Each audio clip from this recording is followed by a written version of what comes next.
ராமேஸ்வரம் நகரத்தில் மிகப்பெரிய ராமநாத சுவாமி கோவில் 15 ஏக்கர் பரப்பளவில் பறந்து விரிந்து அலங்கரிக்கப்பட்ட பெரிய மற்றும் ஒரே நேரத்தில் பிரமிக்க வைக்கிறது. ஒரு முக்கியமான யாத்திரை தலமான இந்த கோவிலில் நாட்டில் உள்ள 12 ஜோதிர்லிங்கங்களில் ஒன்று உள்ளது.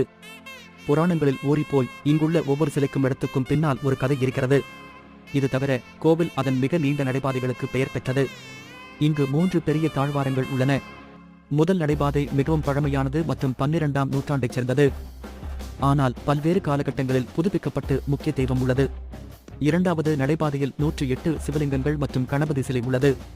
மூன்றாவது நடைபாதையானது 1212 தூண்களுடன் கூடிய ஒரு உயரமான மேடையில் அமைக்கப்பட்டுள்ளது மற்றும் 23 அடிக்கு அருகில் உயரம் கொண்டது மற்றும் இயற்கையாகவே உலகின் மிக நீளமான தூண் நடைபாதை என்று கூறப்படுகிறது. சுவாரஸ்யமாக, இந்த செதுக்கப்பட்ட கிரானைட் தூண்கள் உள்நாட்டில் கிடைக்கவில்லை மற்றும் தமிழ்நாட்டின் வேறு சில பகுதிகளிலிருந்து கொண்டு வரப்பட்டதாக நம்பப்படுகிறது. இந்த தூண்களில் உள்ள செதுக்கல்கள் மனதை கவரும்.